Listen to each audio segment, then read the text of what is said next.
Hello friends, welcome to my YouTube channel #K1 EduHub। और आज हम लोग CNT एक्ट का सेकंड पार्ट देखेंगे। पहले पार्ट को अगर आप लोगों ने नहीं देखा तो पहले उसको देख ले, क्योंकि ये दोनों वीडियो एक दूसरे से रिलेटेड है। अगर आप फर्स्ट पार्ट नहीं देखे हैं और डायरेक्ट सेकंड देख रहे हैं तो आप समझ में आपको नहीं आएगा, क्योंकि हम लोग ट्रिक से कुछ कुछ पार्ट को याद किए, ठीक है। तो पहले वाले को देख लीजिए, फिर इसको देखिए, चीज़ें बेहतर समझ में आएंगी। स्टार्ट करते हैं सेकेंड पार्ट को। आज हम लोग स्टार्ट करेंगे अध्याय 8, 10 और 18 से।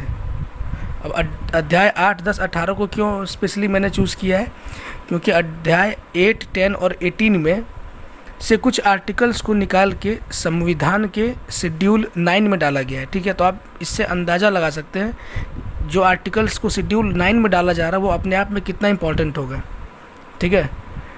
और ये भी प्रश्न बन सकता है कि किस किस अध्याय से आर्टिकल को निकाल करके शेड्यूल 9 में डाला गया, ठीक है। तो वो अध्याय कौन कौन से? 8, 10 और 18।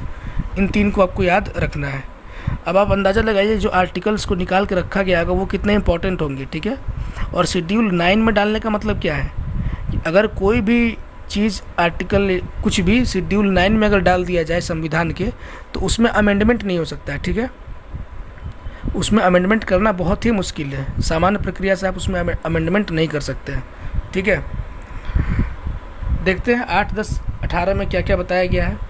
तो सबसे पहले अध्याय 8 में क्या बताया गया है, तो जोतों का अंतरण, भूधृतियों का अंतरण और पट्टे का अंतरण, इन तीनों के अंतरण के बारे में बताया गया है। सिंपल सी बात आप ये याद रखिए कि आपकी ज़मीन है, ठीक है, आप किसको ट्रांसफ़र कर सकते हैं, आप किसको पट्टे पे दे सकते हैं, किसको आप ज़मीन का ऑक्यूपेशनल यानी कि अधिभोगी रैयत आप किसको बना सकते हैं। इन सारी चीज़ों की जानकारी अध्याय 8 में दी गई है। आप ज़मीन किसको ट्रांसफ़र नहीं कर सकते हैं, जैसे किसी ST की ज़मीन है, आप सिर्फ ST को ही अपना ज़मीन दे सकता है, किसी जनरल कैटेगरी को नहीं बेच सकता है। इस तरह की तमाम बातें अध्याय 8 में की गई है। अपने आप में बहुत ही इंपॉर्टेंट है अध्याय 8, ठीक है। 8 में आपका कहाँ से कहाँ तक आर्टिकल है, तो 44 से 50 तक है, ठीक है। याद कैसे रहेगा, तो 7 वाला हम लोग को याद था, उसमें 43 तक था, ठीक है। उसको याद रखने का ट्रिक बताया था मैंने। तो 43 के बाद अब 8 कहाँ से स्टार्ट होगा, 44 से। अगर मान लीजिए 7 आपको याद नहीं रहता है 43, तो वैसे भी आप 8 याद रख सकते हैं। 4 और 4 8 होता है, ठीक है। तो 44 से 50 तक है आपका अध्याय 8 में। अध्याय 10 में क्या है, भूस्वामी यानी कि लैंड ओनर जो है और काश्तकार यानी कि टेनेंट्स, उसके लिए स्पेशल प्रोविजंस है। इतना ही आप याद रखिए, जो भूस्वामी होगा और काश्तकार होगा उसके लिए विशेष उपबंध अध्याय 10 में किया गया है। अध्याय 10 क्या है, अध्याय 10 में 6 और 4 जोड़िए 10 होता है, तो 64 से लेकर के 75 तक है आपका अध्याय 10 में। 75 कैसे याद रहेगा, तो 75 भी 5 का मल्टीपल है, यहाँ 10 है, ये भी 5 का मल्टीपल है। तो उस तरह से आप लोग याद रख सकते हैं, रिलेट कर सकते हैं, ठीक है। नेक्स्ट आपका है 18। 18 में 239 से 256 तक, ठीक है। इसको कैसे याद किया है, तो 23, 25, ठीक है, 23, 24, 25, 24 छोड़ के 25 है, और यहाँ पे 9 है, और यहाँ पे 9 का उल्टा 6 है। अगर आपको ये ऑड लग रहा है तो आप खुद से भी याद रख लीजिए, जैसे भी याद रखना याद रखिए, लेकिन ये अध्याय अपने आप में इंपॉर्टेंट है, 18 भी, ठीक है। और इसमें आर्टिकल कहाँ से कहाँ तक कवर हो रहा है, 239 से 256 तक। इसमें क्या बात की गई है, जो मुंडारी खूट कट्टीदार होंगे उसके विषय में विशेष उपबंध। 10 में जो विशेष उपबंध था उसमें सिर्फ भूस्वामी और काश्तकार के बारे में किया गया है। भूस्वामी यहाँ भी मुंडारी हो सकता है, ठीक है, लेकिन फिर से अलग से एक और अध्याय बनाया गया ताकि इनके लिए कोई कन्फ्यूजन ना रहे, और एक अलग अध्याय बना के इनसे रिलेटेड सारे प्रोविजंस को उसमें डाला गया। तो मुंडारी खूट कट्टीदारी के लिए एक विशेष उपबंध अध्याय 18 में है, आर्टिकल 239 से 256 तक, ठीक है। अगर आप याद कर पा रहे होंगे तो मैंने इसके पहले वाली वीडियो में बताया था कि अध्याय 5 जो था उसमें सिर्फ एक आर्टिकल था 37, ठीक है। उसमें क्या बताया गया था कि ये खूट कट्टीदार होगा, खूट कट्टीदार अधिकार प्राप्त रैयत कौन होगा, ठीक है। अब कोई भी तो खुद कटीदार अधिकार प्राप्त रहिए तो हो नहीं सकता है, ठीक है। तो जो होगा और उसके लिए क्या कंडीशंस हैं, ये सारी बातें अध्याय 5 के आर्टिकल 37 में की गई थी, ठीक है। इसलिए मैं बोल रहा हूँ एक बार पहला वाला पार्ट देख लीजिए, आपके लिए अच्छा रहेगा। नेक्स्ट हम लोग देखते हैं कि इसमें कौन कौन से आर्टिकल को निकाल करके डाला गया शेड्यूल 9 में, और उन आर्टिकल्स को बिल्कुल आप लोग देख के जाइएगा। 95% चांसेस है कि उन आर्टिकल्स में से क्वेश्चन बनेंगे ही, ठीक है, क्योंकि अपने आप में बहुत इंपॉर्टेंट है वो। तो देखते हैं कौन कौन से आर्टिकल हैं। अध्याय आपका 8 था, 10 था, और 8 और 10 को जोड़ दिए तो 18। अध्याय 8 में आर्टिकल 46, 47, 48 क और 49, 1 2 3 4 5, ये 5 आर्टिकल्स को निकाल के रखा गया शेड्यूल 9 में, ठीक है।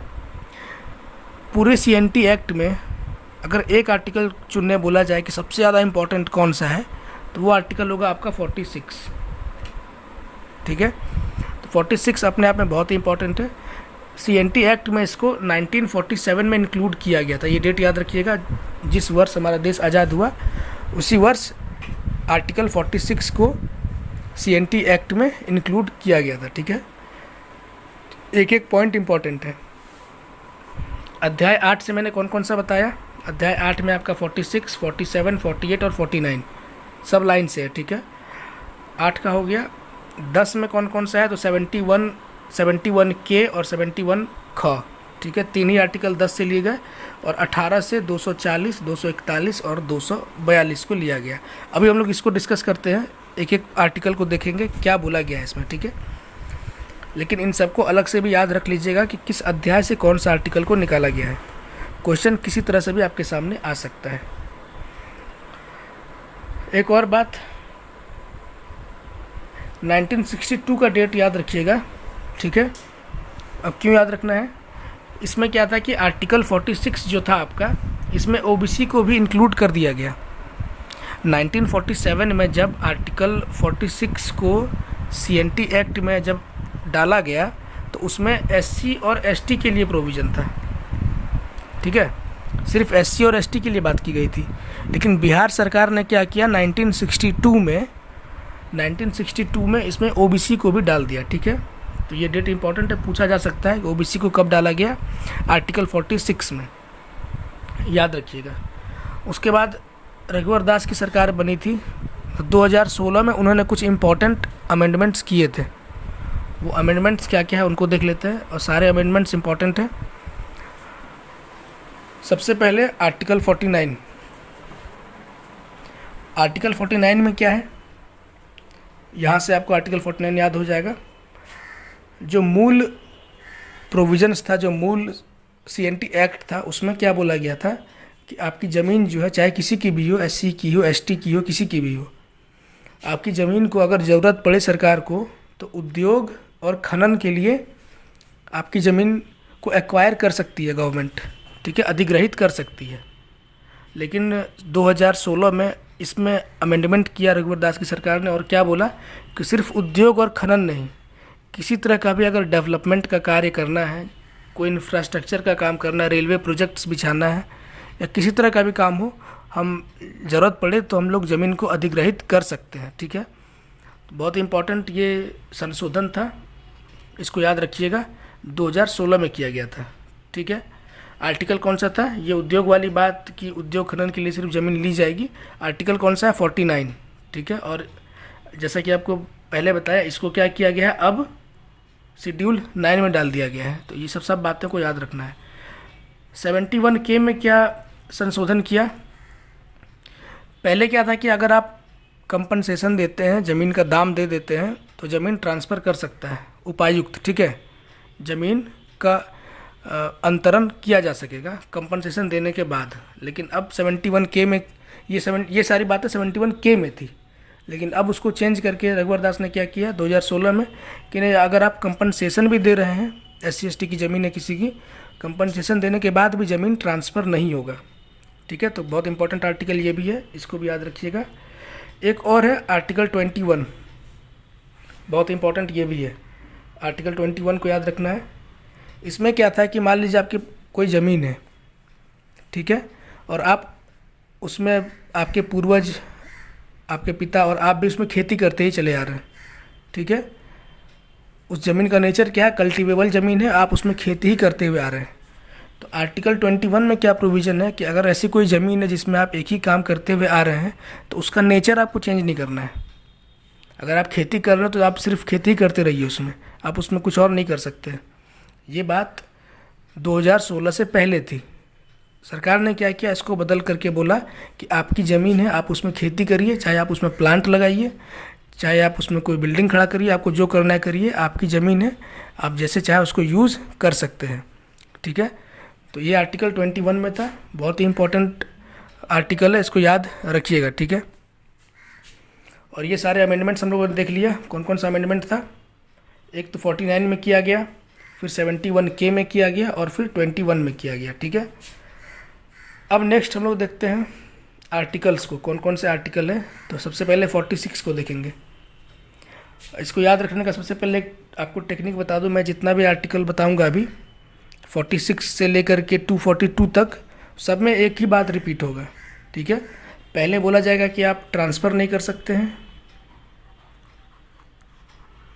ट्रांसफ़र, और बाद में फिर बोला जाएगा ट्रांसफ़र तो नहीं कर सकते हैं, आप बेच भी नहीं सकते हैं, सेल भी नहीं कर सकते हैं, ठीक है। तो इन दो वर्ड को याद रखिएगा ना, ट्रांसफ़र और सेल, यही बात रिपीट होगी हर आर्टिकल में, ठीक है। तो 46 में क्या बोला गया है कि restrictions on transfer of their right by raiyat, ठीक है। अब ज़मीन है, जो रैयत है उसको कुछ अधिकार प्राप्त है, तो वो अपने अधिकारों को किसी और को नहीं ट्रांसफ़र कर सकता। अधिकार आपको प्राप्त है, आप अपना अधिकार अपना खुद आप देखिए, आप किसी और को ट्रांसफ़र नहीं कर सकते हैं। तो वही उसी ट्रांसफ़र पे कुछ रोक है, ठीक है।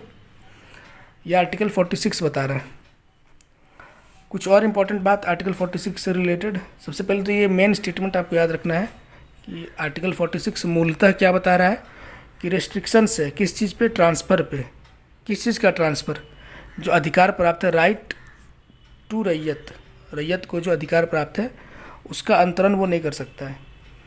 अब आर्टिकल 46 में बोला गया कि अगर किसी एसटी के पास ज़मीन है, अगर उसको बेचना है तो वो ज़मीन जिस थाना के अंतर्गत आ रही है उसी थाना के अंतर्गत ही अपनी ज़मीन को बेच सकता है, ठीक है। अगर आप सुने होंगे कि अब किसी थाना में अगर आप केस लेके जाते हैं तो वो थाना बोलता होगा कि नहीं नहीं, ये केस तो हम ले ही नहीं सकते, ये मेरे इलाका में नहीं आता है, जिस इलाका का थाना है वहाँ जाके आप कंप्लेंट फाइल करिए, ठीक है।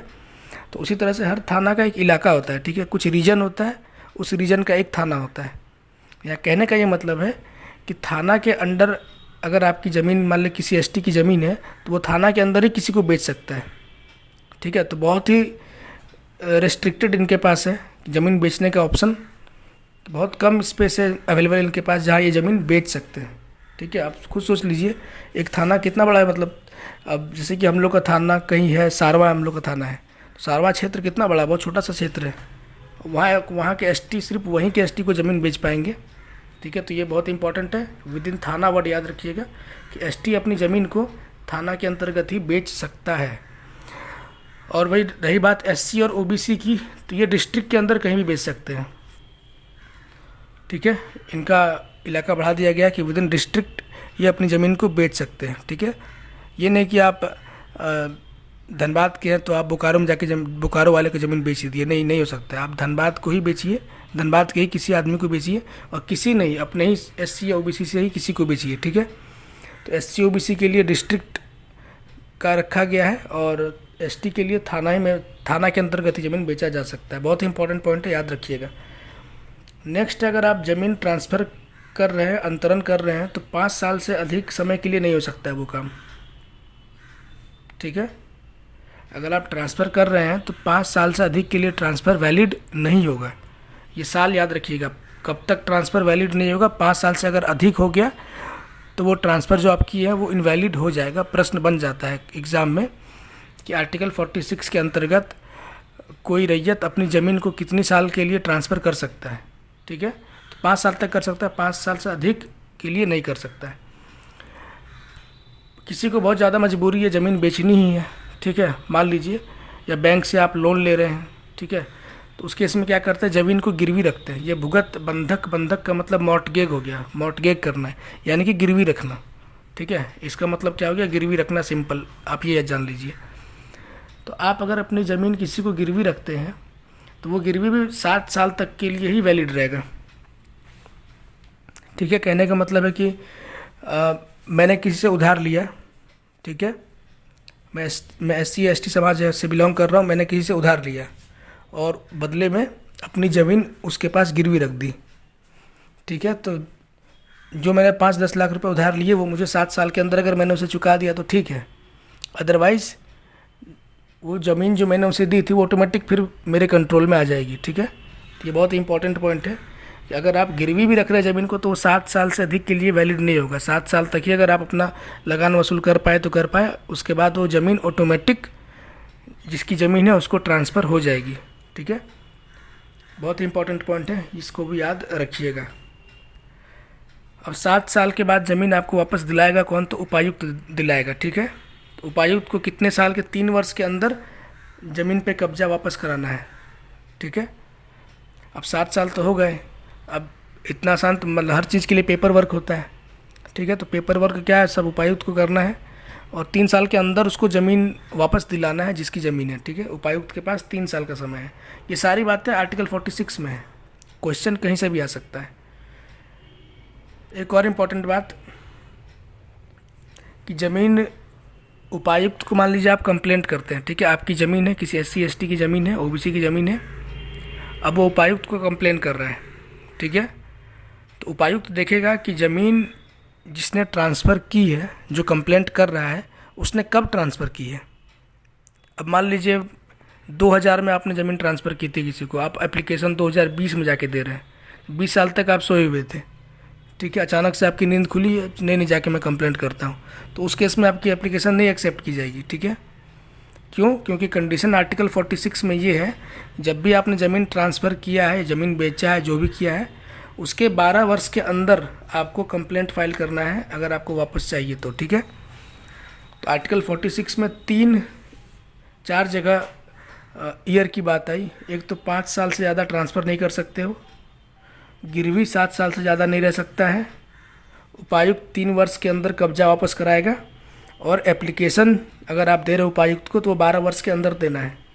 अगर 2000 में ज़मीन बेचे हो तो 2012 तक एप्लीकेशन दे दो अगर वापस चाहिए तो। ठीक है, तो ये कुछ इंपॉर्टेंट प्रोविजंस थे आर्टिकल 46 में, और ये 12 वर्ष वाला क्वेश्चन लास्ट ईयर JPSC में पूछा गया था। नेक्स्ट है कि ज़मीन, मान लीजिए कंप्लेंट हो गया, किसी ने 12 वर्ष के अंदर ही कंप्लेंट करके दिया, अब ज़मीन जो लिया है उसको तो बेदखल होना होगा। ठीक है, ज़मीन मान लीजिए किसी ने लिया है, किसी से काम कर रहा है, उस पर कुछ भी कर रहा है, उसके खिलाफ़ कंप्लेंट की गई, अब कंप्लेंट हुई है तो उसको तो बेदखल होना पड़ेगा। ठीक है, तो बस एक केस है जिसमें वो बेदखल नहीं होगा। वो केस क्या है कि अगर उसने CNT एक्ट 1969 के पहले का निर्माण है या उसके पहले ही ज़मीन ट्रांसफ़र की गई है तो फिर नहीं हो सकता है। ठीक है, क्या बात की गई है कि 1969 जो साल है, ठीक है, आपने ज़मीन 1969 से पहले किसी को ट्रांसफ़र कर दी है और उसने बेचारे ने ज़मीन पे अपना कुछ बिल्डिंग बना लिया, कुछ भी कर लिया, तो उस केस में ज़मीन क्या होगा कि अब आपको नहीं मिल सकता है। ठीक है, क्यों नहीं, लेकिन जिसकी ज़मीन है उसको क्या कंपनसेशन मिल जाएगा। ज़मीन का जो मेन मालिक है उसे कंपनसेशन उसकी एवज में मिल जाएगा ताकि उसे भी लॉस ना हो। ठीक है,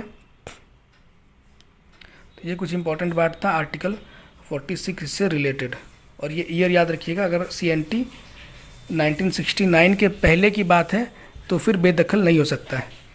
1969 इस डेट को याद रखिएगा। ये सारी बातें आर्टिकल 46 में की गई थी। अब आगे का देखते, आगे का सारे आर्टिकल शॉर्ट हैं, बहुत ज़्यादा बात नहीं है, आसानी से समझ में आ जाएगा। यहाँ पे जितने भी उपबंध थे, जितने भी प्रोविजंस थे, वो सब ट्रांसफ़र को लेकर के थे कि ज़मीन ट्रांसफ़र आप नहीं कर सकते किसी को, और करेंगे तो क्या क्या था, कितने साल क्या हो सकता है, वो सारी बातें मैंने बताई। अब आगे देखते हैं आर्टिकल 47 में क्या है। मैंने क्या बोला था, पहले आपको बताया था, एक बार ट्रांसफ़र, दूसरी बार सेल की बात आएगी। यहाँ पे रिस्ट्रिक्शन है किस चीज़ को लेकर के, कि सेल ऑफ रैयत राइट। ठीक है, 46 में क्या था, रिस्ट्रिक्शंस ट्रांसफ़र, यहाँ सेल की जगह सिर्फ ट्रांसफ़र था 46 में, ऑफ रैयत राइट। 47 में क्या है कि ट्रांसफ़र तो नहीं कर, 47 में क्या है कि ट्रांसफ़र तो नहीं है कर सकते, आप बेच भी नहीं सकते, ठीक है, सिंपल सी बात है, याद रखिएगा। 48 में क्या है,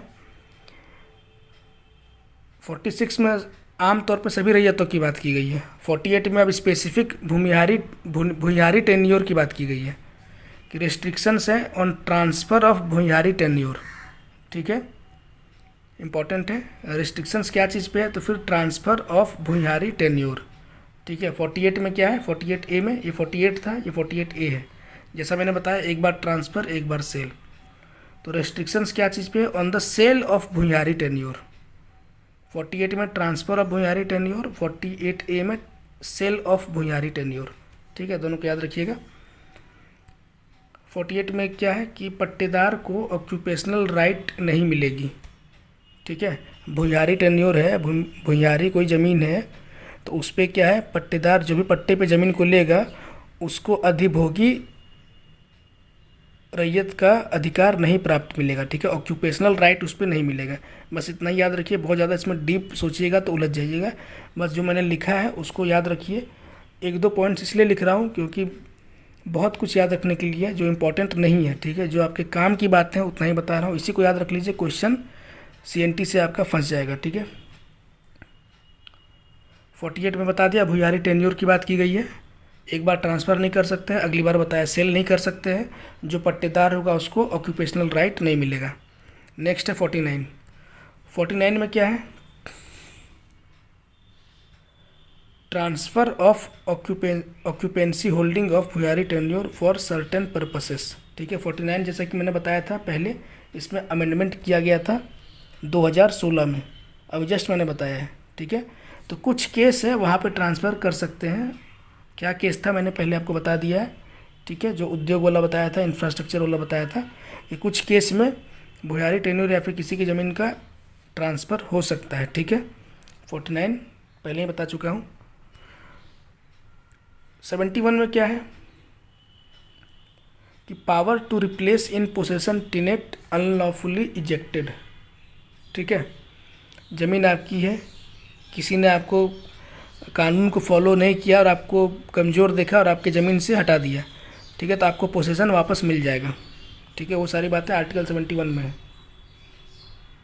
ज़मीन आपकी है, किसी ने दबंगई से या किसी तरह से गुंडागर्दी करके आपको वहाँ से बेदखल कर दिया है, तो उस केस में आपको पोसेसन वापस मिलेगा, ठीक है, ये बातें आर्टिकल 71 में है। नेक्स्ट है 71A में क्या किया, ST को इंक्लूड कर दिया, यहाँ तो सभी के लिए था ये प्रोविज़न, लेकिन सभी से बात नहीं बनी, ST के लिए स्पेशल 71 में फिर डाला कि ST अनलॉफुली ट्रांसफ़र, अगर किसी का ST का ज़मीन है और गलत तरीके से ट्रांसफ़र हो गया है उसकी बात की गई है 71A में, ठीक है। और यहाँ भी मैंने स्पेशल मेंशन कर दिया है, जैसे कि पहले बताया था 1969 का डेट याद रखना है, ठीक है। मान लीजिए अनलॉफुली ही ट्रांसफ़र किया गया है, चाहे जो भी हो, लेकिन 1969 के पहले अगर कर दिया गया है तो फिर वो उसको आप जिसने भवन निर्माण कर दिया उसको आप फिर आप कुछ नहीं कर सकते, ठीक है, भले आपको कंपनसेशन मिल जाएगा, जो भी आपकी ज़मीन थी उसकी जो भी कीमत उमत होगी वो मिल के सेटलमेंट उपायुक्त कराएगा, ठीक है। तो 1969 का जो डेट है इसको याद रखिएगा, इम्पॉर्टेंट है। 71K को देख लिया, 71 में क्या था, सबकी बात की गई थी, कोई भी टेनेंट हो अगर गलत तरीके से हटाया तो पोजीशन मिल जाएगा, पोजीशन मतलब अधिकार। 71K में सिर्फ ST की बात की गई है, ठीक है, उसमें भी कंडीशंस है, 69 के पहले अगर है तो कुछ नहीं हो सकता है। 71B में क्या है कि मान लीजिए कोई नहीं मानता है, पोजीशन से आप हटा नहीं पा रहे हैं उसको, कोई तैयार ही नहीं है, कुछ कर लीजिए, फिर वो वापस दबंगी से काम कर रहा है तो 3 साल तक का जेल है उसमें, ठीक है। पेनल्टी की बात किस में की गई है, सिंपल ये याद रखिए, 71B में फ़ाइन है और क्या सज़ा है वो सारी बातें 71B में की गई है, बहुत ज़्यादा इसमें दिमाग नहीं लगाना है। नेक्स्ट है आपका 71B देख लिया हम लोग, अब आर्टिकल 240 को देखना है। 240 में क्या है, रेस्ट्रिक्शन है फिर ट्रांसफ़र मुंडारी खुद कट्टीदारी की टेनेंसी की, ठीक है। 46 में जनरल सबकी बात की गई, ठीक है। 47 में क्या किया गया, भुयारी टेन्योर की बात की गई। भुयारी टेन्योर की पहले ट्रांसफ़र की बात की गई और फिर सेल की बात की गई। ठीक है, अब 240, जैसा कि अध्याय 18 में मैंने बताया था, भुयारी टेन्योर के लिए अलग प्रोविज़न किया गया अध्याय 18 में। तो 240 अध्याय 18 में आएगा। ठीक है, तो यहाँ पे क्या है कि अब जो ट्रांसफ़र की बात होगी भुयारी टेन्योर की होगी, भुयारी खुट कट्टीदारी की रेस्ट्रिक्शंस है उस पर। ठीक है, सिंपल सी बात है, ट्रांसफ़र नहीं हो सकता है मुंडारी खुट कट्टीदारी का टेनेंसी। ठीक है, लेकिन इसमें जो डेट है वो 903 है। पहले क्या था 1969, लेकिन भुयारी खुट कट्टीदारी के केस में अगर 1903 से पहले ट्रांसफ़र किया गया है तो पॉसिबल है, यानी ये और पहले अगर किया गया मतलब और ज़्यादा मुश्किल है। 1969 में तो बहुत कोई है कि 1903 से 1969 के बीच में बहुत लंबा समय आता है, उस बीच सब कवर हो जाएंगे। लेकिन मुंडारी खुट कट्टीदारी में क्या किया गया है, 1903 से पहले अगर आप ज़मीन ट्रांसफ़र कर ली है, ले ली है, तो फिर पॉसिबल हो सकता है, कंपनसेशन का प्रोविज़न रहेगा। लेकिन ये डेट रखिएगा याद, 1903 मुंडारी खुट कट्टीदारी के केस में। ठीक है, 240 हो गया। अब 241 में क्या है, ट्रांसफ़र फॉर सर्टेन पर्पसेस। कुछ केस में मुंडारी खुट कट्टीदारी की ज़मीन भी ट्रांसफ़र की जाएगी। ठीक है, ये आर्टिकल 241 में है। अब इसमें क्या, मान लीजिए कहीं कोई इंडस्ट्री बनी है। ठीक है, अब इंडस्ट्री बनी है, वहाँ आने जाने का जो रास्ता है वो किसी मुंडारी खुट कट्टीदारी का अंडर आ रहा है, वो ज़मीन दे नहीं रहा है, तो उस केस में उसको ज़मीन ट्रांसफ़र करना होगा। ठीक है, क्योंकि इंपॉर्टेंट है, वहाँ पे आपको इंडस्ट्री है, वहाँ आने जाने का रास्ता चाहिए, तो रास्ता के लिए आपको ज़मीन देना होगा। तो इस तरह का जो भी प्रोविजन है वो आर्टिकल 241 में है, याद रखिएगा। ट्रांसफ़र हो सकता है कुछ केस में, अगेन वहाँ पे कंपनसेशन है, फ्री में तो किसी को ज़मीन मिलेगा नहीं, कंपनसेशन देना ही पड़ेगा। लास्ट है आर्टिकल 242, इसमें क्या है कि हटाया जाएगा अगर अनलॉफुली आपने पोसेसन ले लिया है तो, इसका मुंडारी खुट कट्टीदारी का ज़मीन का। ठीक है, अनलॉफुली आपने लिया है तो आपको हटा दिया जाएगा। तो मेन वही सारी बातें हैं, पहले तो किसी को ट्रांसफ़र नहीं करना है। ठीक है, उसके बाद फिर किसी को सेल नहीं करना है, अगर आपने किया है तो उसके लिए कुछ पेनल्टीज़ है, और फिर अगर आपने किया है तो पहले आपको हटाया जाएगा वहाँ से। ये सारी बातें रिपीट हुई है। ठीक है, अलग अलग चीज़ों में। एक बार यही बातें भुयारी टेन्योर के लिए की गई है, वही बातें मुंडारी खुट कट्टीदार के लिए की गई है, नॉर्मल रैयत के लिए की गई, तो बात एक ही है, बस बार बार रिपीट हुआ है। हम लोगों ने 46 से लेकर के 242 तक देखा और सब में सेम चीज़, सेम तरह का बात है, बहुत ज़्यादा डिफरेंस नहीं है। ठीक है, एक ही बात रिपीट हुआ है। तो आप जो मैंने आर्टिकल्स बताया इसी को अच्छे से देख लीजिएगा, आपका काम बिल्कुल बनेगा। क्वेश्चन जो है CNT से पकड़ने का चांसेस 80 to 90% आपका हो जाएगा। ठीक है, पार्ट 1 को एक बार फिर से देखिएगा, उसके बाद पार्ट 2 को देखिएगा, चीज़ें ज़्यादा बेहतर समझ में आएंगी। वीडियो अगर पसंद आया, कुछ समझ में आया तो लाइक करिए, शेयर करिए और सब्सक्राइब करिए। Thank you.